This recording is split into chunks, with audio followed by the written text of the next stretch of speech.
जादुई कहानी। एक इच्छाधारी नागिन की जादुई कहानी।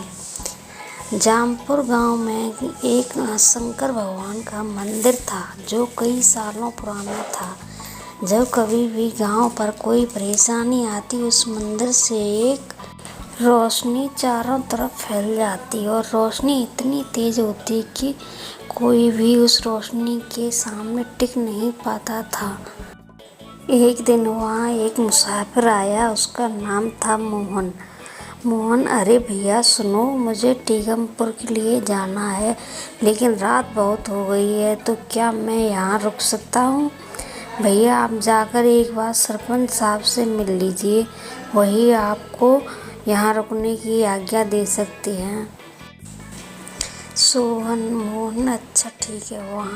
मोहन वहाँ से सरपंच के पास निकल जाता है और सरपंच के पास जाकर कहता है, मोहन सरपंच साहब, मुझे कल सुबह तक के लिए यहाँ रुकना है। मुझे टीकमपुर जाना है, लेकिन रात बहुत हो गई है, तो मैं इस समय नहीं जा सकता। सरपंच, कोई बात नहीं, आप हमारे गांव में रुक सकते हैं। मोहन, आपका बहुत बहुत धन्यवाद। सरपंच मोहन को अपने घर में रोक लेता है और मोहन का बहुत आदर सम्मान करता है।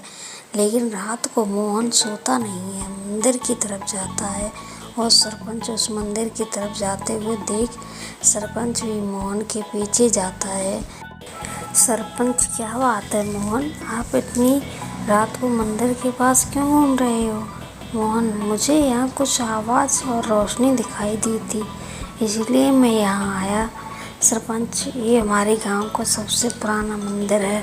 जब भी गांव पर कोई मुसीबत आती है तो ये मंदिर हमारी रक्षा करता है। मोहन, यहाँ कोई नागिन है क्या? सरपंच, आपको कैसे पता चला? मोहन, मुझे ऐसा लगा जैसे यहाँ कोई नागिन है। सरपंच, कौन हो तुम? मोहन, मैं मोहन हूँ। सरपंच, तुम कोई और हो, तभी तो तुमको ये पता चला कि यहाँ पर कोई नागिन है। सरपंच की आवाज़ सुनकर और भी लोग आ गए। क्या हुआ सरपंच जी? सरपंच, इसे हमने मेहमान समझकर अपने घर और गांव में रखा, लेकिन ये कोई साधारण इंसान नहीं है। ऐसे पता है यहाँ नागिन है। मोहन, मैं सफेरा हूँ और इस नागिन की तलाश में आया हूँ। मुझे किसी भी तरह ये इच्छाधारी नागिन चाहिए। सरपंच, इस इच्छाधारी नागिन को तुम यहाँ से नहीं ले जा सकते। इतने में इच्छाधारी नागिन सामने आ जाती है। इच्छाधारी नागिन, क्यों आए हो तुम यहाँ?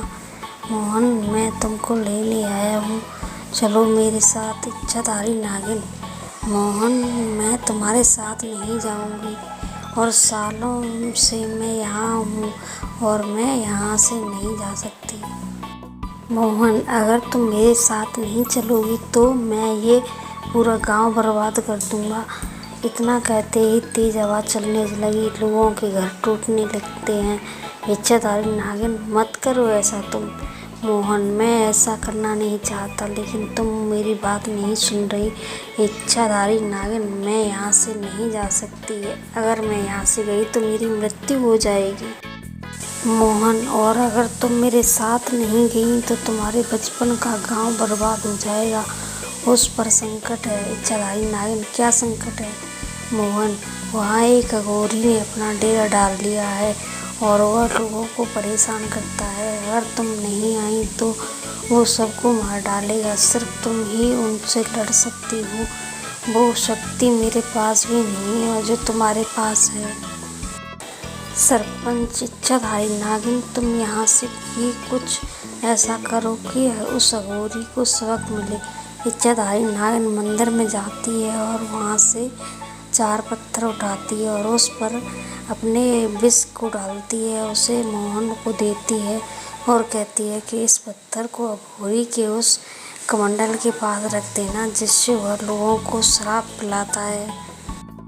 अगर अघोरी के इरादे गलत होंगे तो उसकी श्री शक्तियाँ चली जाएंगी। मोहन तो पत्थर लेकर चला गया और जैसा इच्छाधारी नागिन ने बोला होता है, वैसा ही करता है। मोहन अघोरी, तुम लोगों को शराब पिलाना बंद करो, इससे गांव के लोगों की मौत हो रही है। अघोरी, तुम कौन होते हो मेरे बीच में बोलने वाले?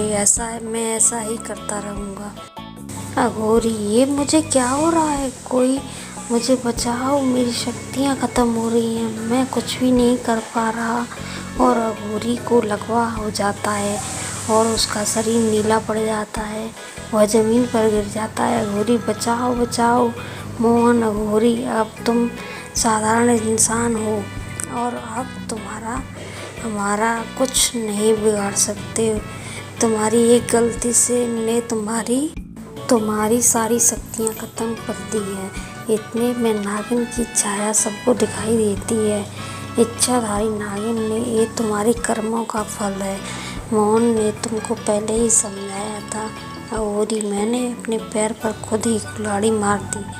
नागिन, मुझे माफ़ कर दो, मुझे बचा लो, वरना मेरी शक्तियाँ मुझे वापस कर दो। नागिन, मैं तुम्हारी जान बचा सकती हूँ, लेकिन तुम्हारी शक्तियाँ तुमको वापस नहीं दे सकती। जो होना होता है वो हो गया। अब तुम फिर से तपस्या करो और फिर तुम्हें तुम्हारी शक्तियाँ वापस मिलेंगी।